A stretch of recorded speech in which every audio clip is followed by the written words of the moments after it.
Volcanoes provide us with so much. Gases that feed our atmosphere, and steam that created our oceans. Without them, there wouldn't be any life on Earth. But they also threaten that very life.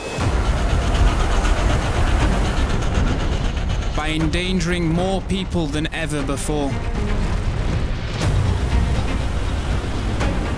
So predicting their next move has never been so crucial.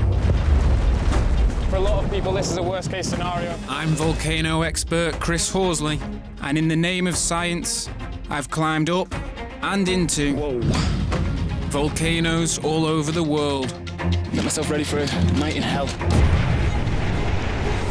Over 2 years, I dragged a reluctant documentary crew up 8 erupting volcanoes.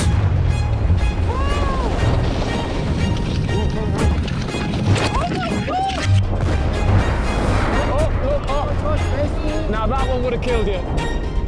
It's so hot, it's so unbelievably hot. To help volcanologists collect data and install systems with the ultimate aim of saving lives.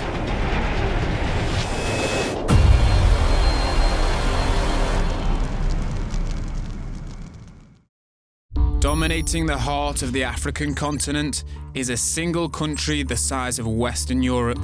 One of my favourite places, the Democratic Republic of Congo.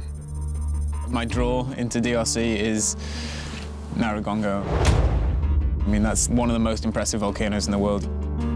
Looming over the densely populated city of Goma is Nyiragongo volcano. I've led multiple scientific expeditions up to its 3,400 metre summit and into its gargantuan crater. It's an absolutely incredible feeling to wake up inside here. This is the home of the largest lava lake on the planet. Nyiragongo is an incredibly dangerous place, but nothing could prepare me for what happens next.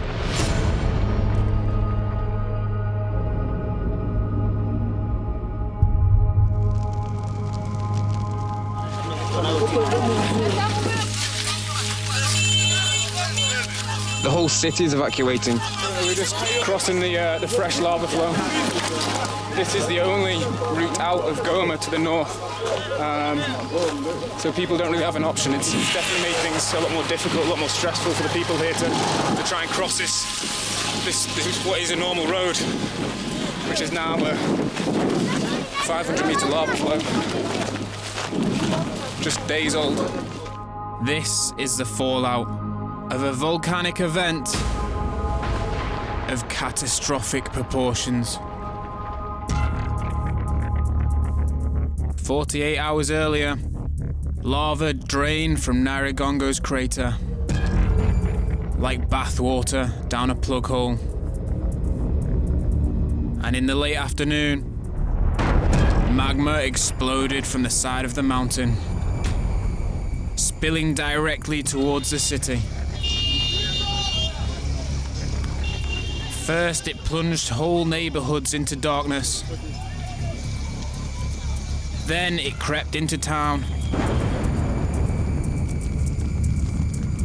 It obliterated homes and annihilated the main road out, leaving petrified residents with nowhere to run.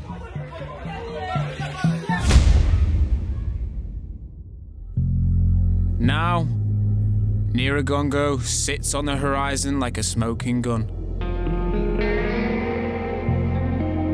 And its famous lava lake is nowhere to be seen. There was no way that there was going to be an eruption out there, and I wasn't going to be on the ground to assist. I've caught the first flight into Goma, where 400,000 desperate people are still struggling to flee. So they're still just bulldozing a road right behind. From here on, it gets a lot more difficult for people to cross. I carried stone, and a lot of people are just wearing thin sandals. And I can see cuts on people's feet already. You just see whole families, many of them with mattresses stacked on motorbikes, 5 people on a motorbike, all carrying just their bare essentials, mattresses and sleeping stuff. I don't think I was really ready for it.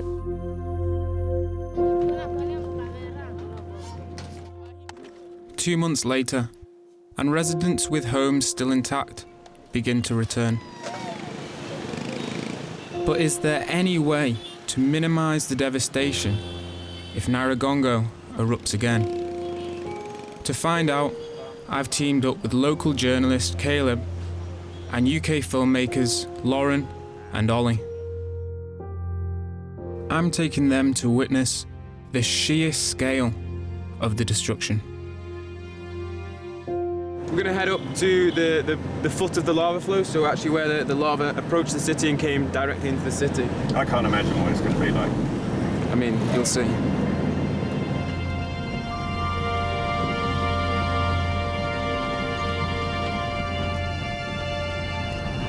So we're just getting up onto the lava flow now. Here we see the village that was mainly affected by this flow, and it's ran down, and you can imagine the fear that these people had when you see the skies illuminated in red and you can see a flow heading down to your village and you know you're in harm's way.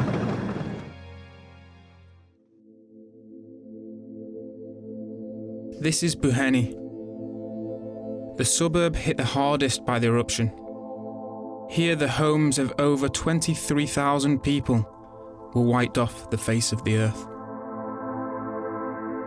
This is awful. It's crazy to see the extent of the destruction. I know, I can't believe it. I didn't think it would be this big. I just keep comparing it to like if it happened in the UK, and it's like we would be given warning. We would have something to like prepare us for what was to come. It's really sad. It's really sad.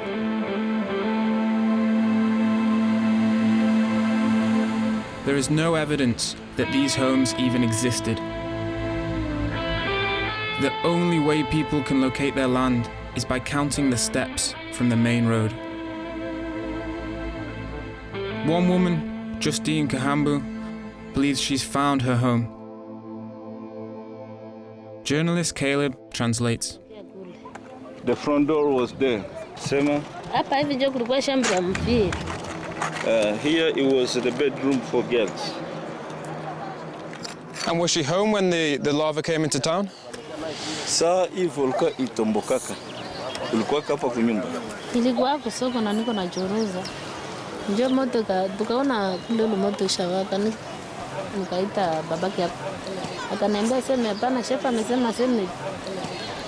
Ndio nikaona sitaongeza fika huko. Kana mtu ashalala chini ashakufa. How does it make you feel to come back to what used to be your home? Maana nishakuwa desi sana. Tutapoteza rezo kabisa. I'm so sorry. Pole sana. Ndio. Mungu atakusaidia tu. Ndio.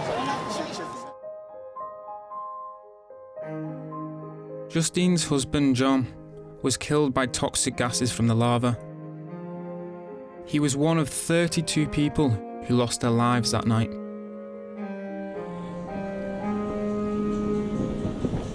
It's not easy, you know. It's not easy. Losing the little they had, losing also relatives.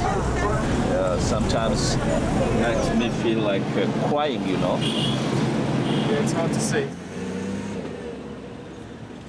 Looking at the consequences of this eruption and looking how many people have been affected and seeing the destruction, how do we prevent this from happening again, or how do we give a better warning of it happening again?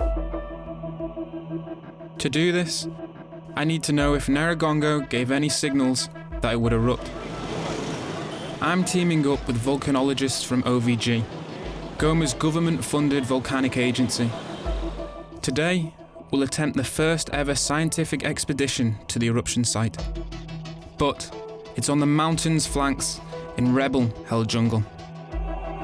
Out of all the places that I operate, DRC might be the most high risk, and yeah, it is potentially one of the most dangerous places on Earth. The Democratic Republic of Congo has endured decades of civil unrest. Over 70 dissident factions tussle for natural resources and randomly target government-funded organisations such as OVG.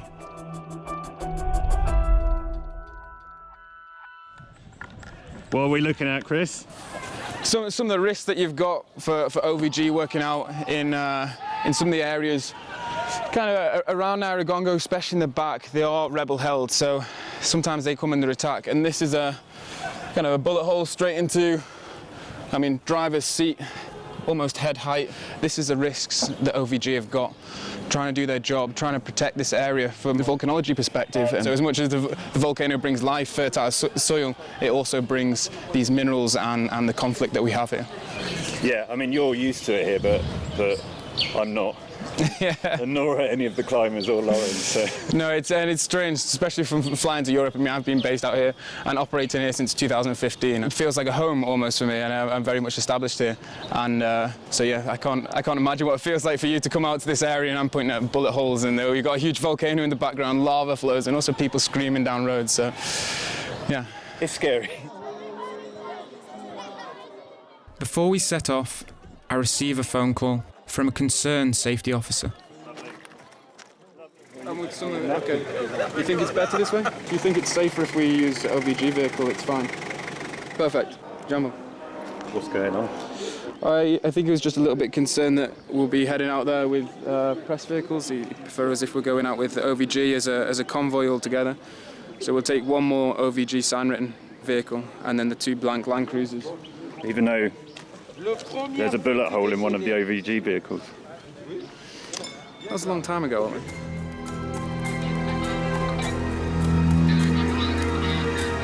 Keeping a tight convoy, we hit the road. I'm in the Democratic Republic of Congo, on the first scientific mission to the new site of Nyiragongo's recent eruption. We're on our way to meet a good friend of mine, volcanologist Charles Balagizi. Yeah, You good? I'm good.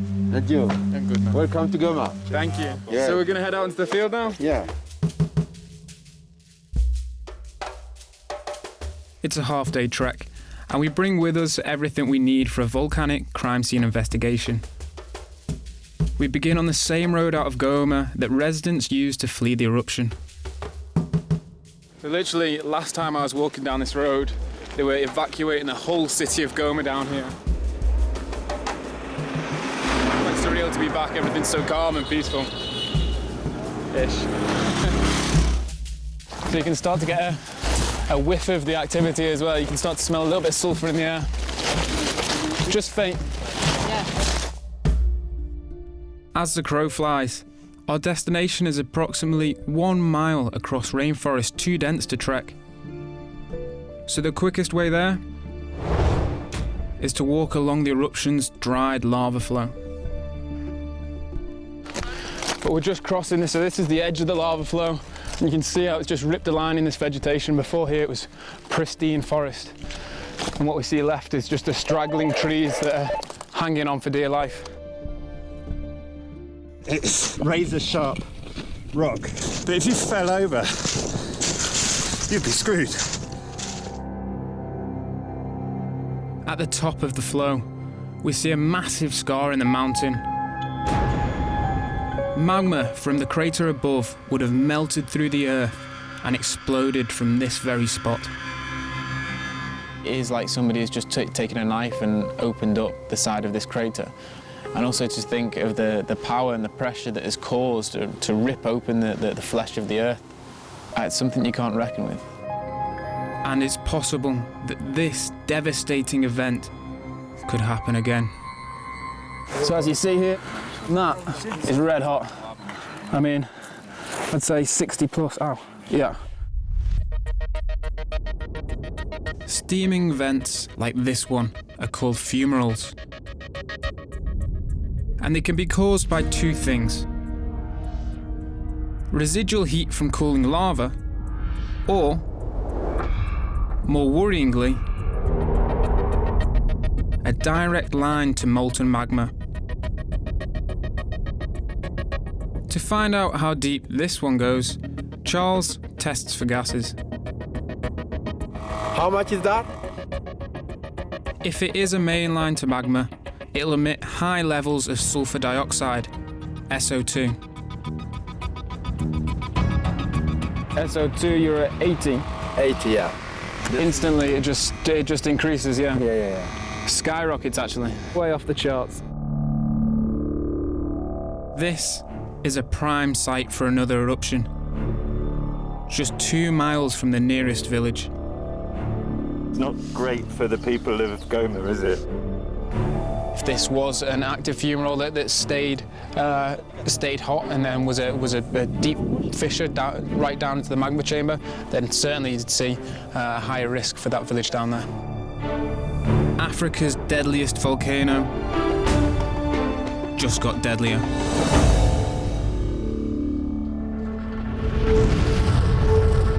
And with local people eager to rebuild, the need for an early warning system is absolutely critical. It's possible that seismic activity could have caused Nyiragongo's famous lava lake to drain before the mountainside burst. But nobody knew this at the time, because Nyiragongo has no live video monitoring.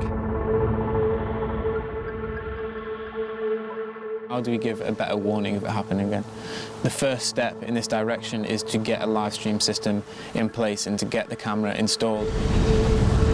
Other teams have attempted to install cameras in the past, but the crater's exceptionally volatile conditions mean all previous attempts have failed. Tomorrow, I aim to install the first fully working webcam inside Nyiragongo.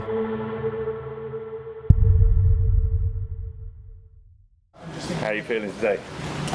Good, rested. I mean, weather's not great, but it could be worse. We've still got a little potential for rain, a little bit. And then overnight it could get pretty torrential, so regardless, we'll just work through it. So. To give myself the best shot at success, I've upgraded my team with climbing technicians James and Elliot and remote medic Ben. Right, ready to go? 20.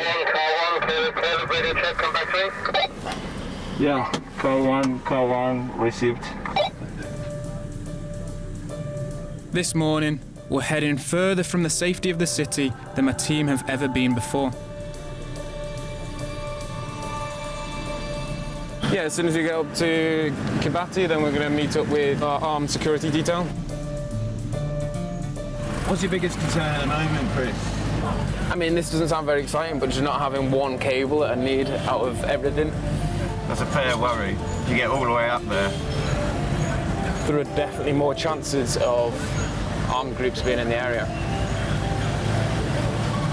But strangely, that doesn't concern me as much as a cable.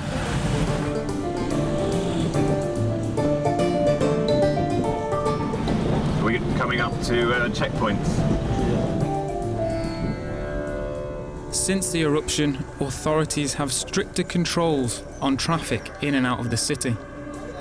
If they refuse us passage now, our mission may be over before it's begun.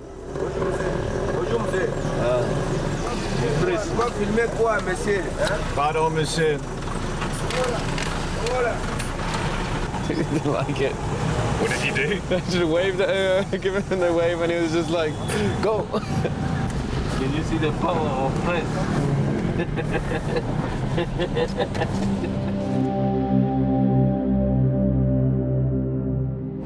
And here we are.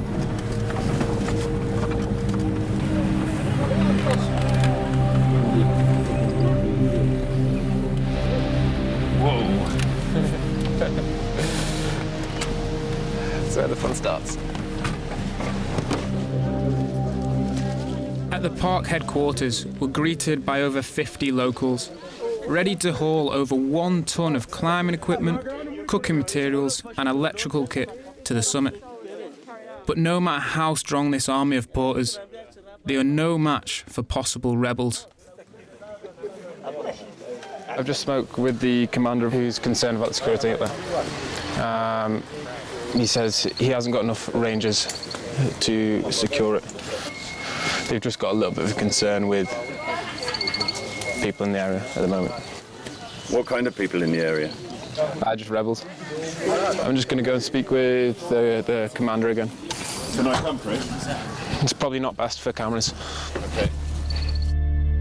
Civil unrest caused by the recent disaster mean that a lot of the park's armed rangers are posted elsewhere, and Nyiragongo is no longer secure. I was thinking the daylight hours, it's pretty much dark at 6. Ideally you want to get there in the light, don't you? In the dark, if you're walking up with head torches, you're essentially just illuminating your position to anybody that's looking around. How are we doing, Chris? What was the score? So that was just the governor, the military governor on the phone. He's going to send Congolese military with us. These guys are just given an order. Like, they're just down the road, and now you're going to walk on top of Nyiragongo to a potentially dangerous environment, but that's the life of the military. With the army securing the route ahead, we set off. The trek to the summit normally takes about 5 hours, but we only have 4 hours of daylight left in which to do it. We've definitely set off later than we'd hoped. We'll be cutting it fine, but it might actually be dark when we get on the summit. My inexperienced team will have to hot-foot it to the top. So, Chris is flying up. So he's done it before, obviously. The porters are fine. I'm amazed at what they can carry. I mean, we must look like weaklings compared to them. It's grueling terrain. It's just relentless. Up, up, up. But my exhausted crew and 53 porters lug over a ton of equipment to the 3,400 metre summit. And at 6 p.m, the rim of one of the most impressive craters in the world lies just within reach. Well, look where we are. I know! This is the final few steps. So we've just got to the crater summit, and we're going to check out the crater rim. And for me, this is also an exciting part because I also love people's reactions when they see it first, because it's mental. Holy moly! Holy moly! It's a big one. Just going anywhere near it makes me shit scared. Shit scared.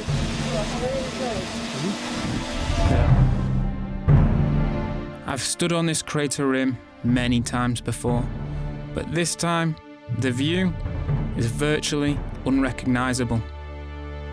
Normally I'm used to a glowing sky of red and you know what awaits you, but this time it's empty. I mean, somebody pulled the plug on it, and yeah, you can see in the crater you're just left with it's like an 850 metre deep pit. It's undisputed that lava will one day return to this crater, and when it does, the lives of almost 700,000 local residents rely on how closely volcanologists can monitor it. Hear the noise? That's a collapse. Oh my God, you can see it? You'll hear this throughout our time up here. So that is just the collapse event still going on. That noise was scary as hell. Tomorrow morning, to install a live stream web camera, I will be the first person to climb inside the crater since the eruption.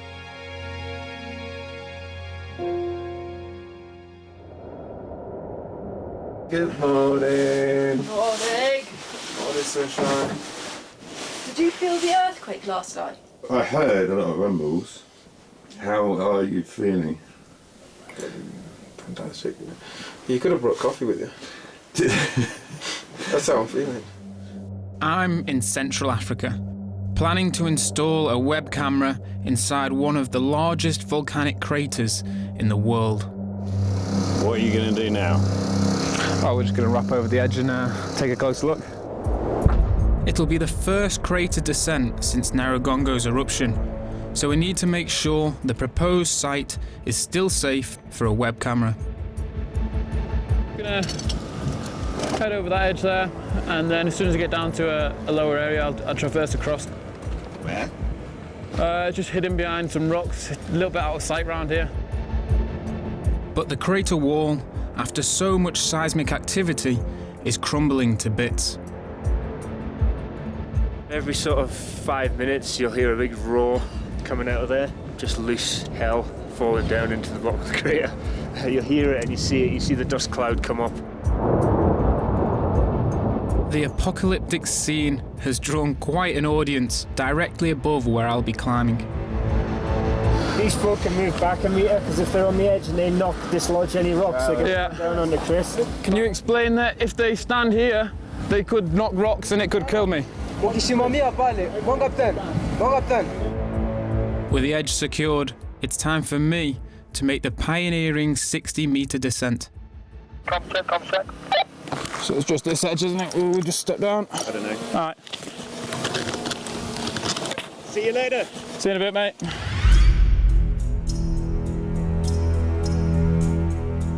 That's it, he's gone out of range now. Can't see him, can't hear him, not even on the radio mic. So just gotta hope that he's okay.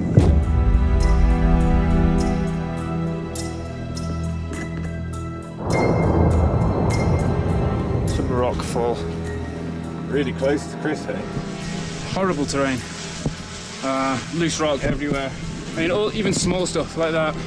If you take that to the face, eye socket, chest, from 10 metres above, it hurts. 50 metres down, I traverse across 10 metres. This is a site of a non-operational camera system, installed by Belgian volcanologists in 2016, and failed shortly after. Right there, that's what we're replacing. The bolt is so corroded I won't be able to get that out. Unfortunately, so that can stay as a souvenir. It's nicely out of sight though, and you don't really have to worry about it getting stolen. You've seen the work it takes to get down here. But there are worrying signs that this wall could collapse at any moment. But looking at this area and how many tension cracks it's got above, this is not a suitable area for me. I think if I installed this camera, I'd lose it within a year. Chris, the place you are at the minute, is that a good place to install a camera system, do you believe? Negative. It's a massive spanner in the works. It's almost midday, and we still need to find a more suitable spot for the web camera, then install it before dark. Right, Krista Cooper, that's me swapped over to Ascent. I'll make my way over left. Just This is what's at the ropes on snagged on Ascent least above. Over. Hey, Roger, copy that. Out. Just as I start to ascend, whoa, that is a large ash emission. What's happening? What's happening? And essentially a big rock slide just happened, sending up a massive amount of dust. The wind's just pushing it over my direction, so I'll mask up.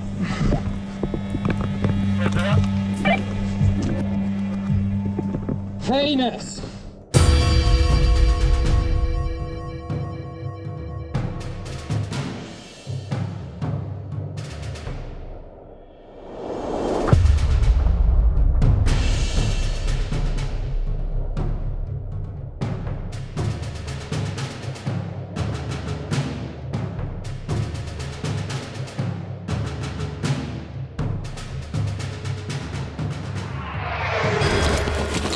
All right, mate. How you doing? How are you doing, more like? I mean, I'm loving it. But it's not a good place for a camera. Yeah, no, there's a lot of loose rock down here. It's pretty sketchy.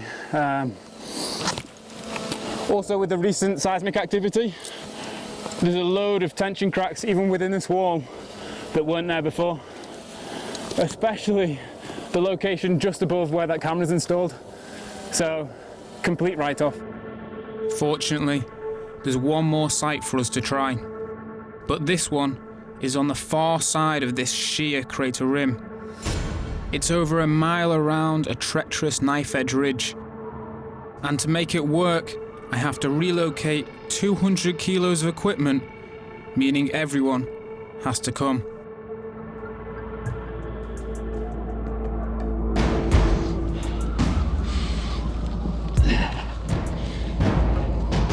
Chris really ropes us into some crazy activities. There's not exactly an easy trail to get over there. It's knife edge ridge. Ça va? If you were to fall, it's very difficult to stop.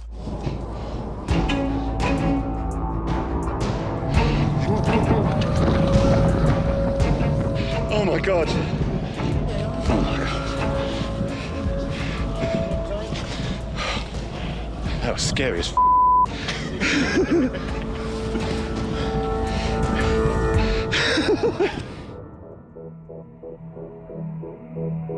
After a whole hair-raising hour of scrambling, everyone makes it safely to the far side. This is Nyiragongo's southeast flank. On the crater rim is a disused science station, a perfect hub for installing equipment. I'm pretty happy with the spot. Because it's trickier just to get here, isn't it? Exactly, yeah. So anything that's going to aid this equipment staying in location is optimal. Unless you're really desperate to destroy a camera, you would not go in there. The plan is to install solar panels, an antenna, and a control box in the relative shelter of the hut. Then run a single cable off the cliff to the camera. But one of my greatest fears comes true. What's your biggest concern at the moment, Chris? Not having one cable that I need out of everything. Shit, that's over 20 meters. My Ethernet cable is just 2 meters too short. Instead, I'll have to improvise a volcano-proof alternative closer to the cliff. And, as luck would have it, there's a perfectly positioned pole on which I can attach the control box. But it's approaching 1 o'clock, and we have more than just time against us. I'm going to preempt the shit show and put waterproofs on. Do you think the PK's coming in? It sounds like it.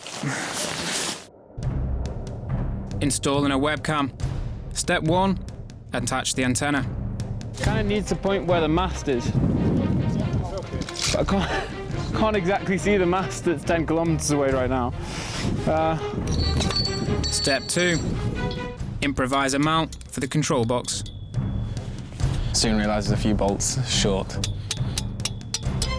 It's not like there's a local hardware store where you can just pop off and get some M4 bolts from. Yeah, there was a time that I really wished there was a hardware store there because I was way short. I'm in the Democratic Republic of Congo, trying to help predict future eruptions by installing a web camera on Nyiragongo volcano. But there's an incoming storm, and I don't have the right bolt to finish the job. The brackets aren't right, and there's just a bit of faff. A situation like this calls for 2 of my favourite things. Heavy metal and brute force. Yeah, that's fine. Aye. It was easy, just a couple of bolts, screws. No drama. Despite the multiple setbacks, I've still just enough time to abseil into the crater before dark. That was pretty close.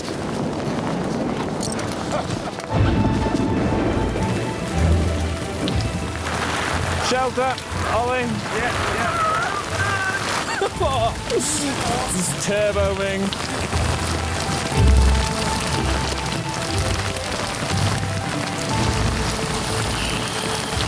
Weather could be better, couldn't it? Oh, you okay?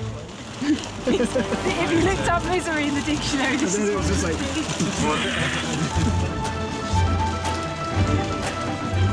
Any plan? Any plan? I think we're just going to wait it out. Normally these things pass. And also there's not a chance that we're going to be walking back on that terrain in those conditions.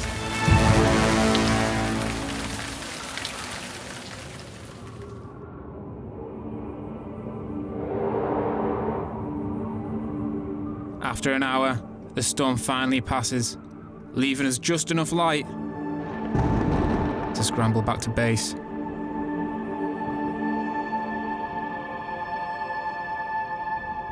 This is the best food I've ever eaten in my life. It's delicious. Thomas really knows how to cook. Yeah. This is really good. Okay. Really good. Très bien. Okay. But how do you feel about today's activities, Chris? Just kind of glad that everybody navigated that terrain all right, especially carrying some heavy loads over. Maybe a little bit miserable and drenched, but everybody got back safely.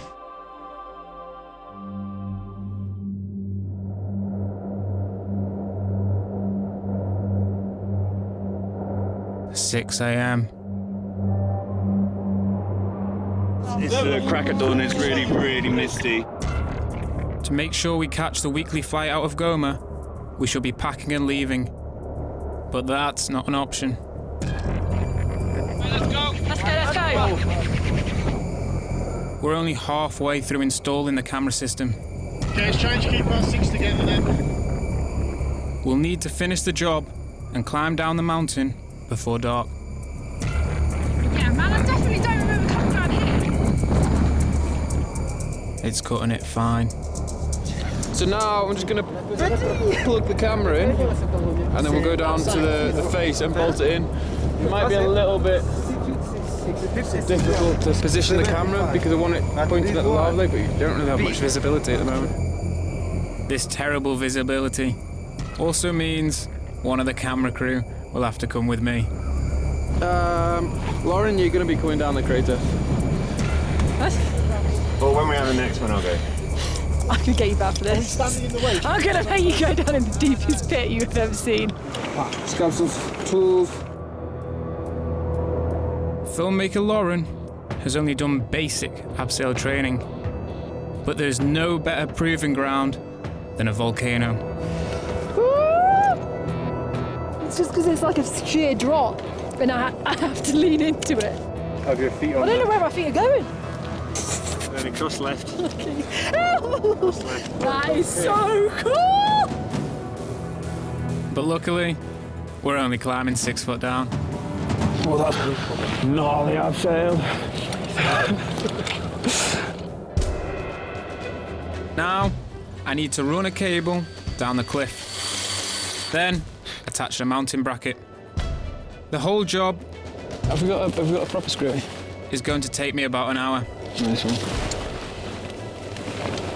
But my biggest fear is a repeat of yesterday. Oh, that mist is rolling in again. 20 minutes till the scheduled rain.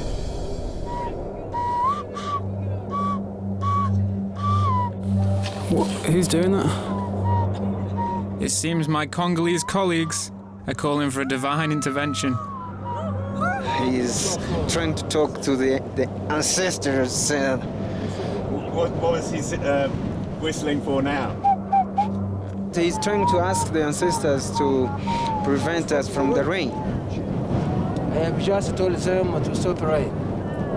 Yeah, very sure without problem. Thank you, Anderson. Thank you, my brother. Thank you, sir.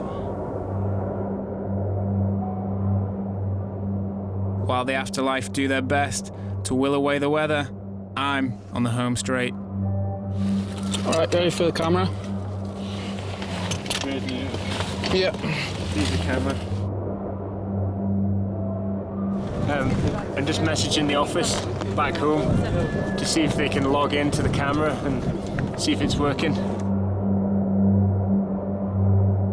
And while conditions inside the crater are quite comfortable, the team up top are lashed with sub-zero winds. Boys are keeping their spirits up with a bit of music. Are they singing S Club 7? I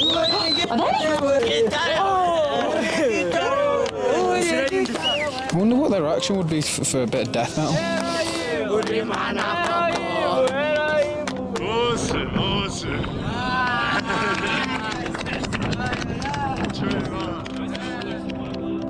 And finally, we have action.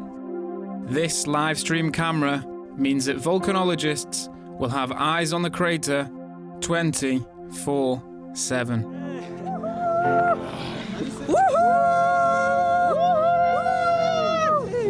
We'll be happy when it's running for at least a few days or a few weeks, and I can see that it's a system that's going to last. Get your filthy mitts off of my camera. Get off my land. Job's a good one. You look proud now. Yeah. Toma, padre. Tanitoshea moja.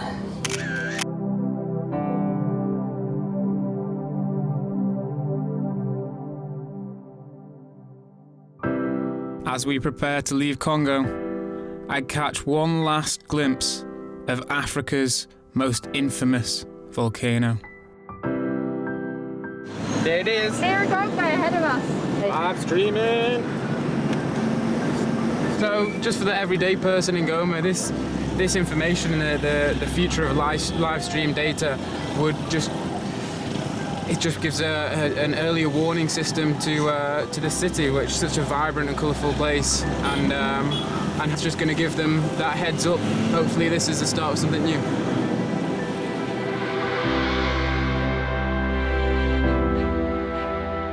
So it's 3 months since we went to Nyiragongo, and my camera's still working. So this is the longest running web camera in history of Nyiragongo, and it's actually captured the rebirth of the lava lake. So this incandescence, this glow, is a lava lake coming back to life. That's exactly why we installed this camera. And with volcanic activity still a threat in the Congo, my work here is far from over.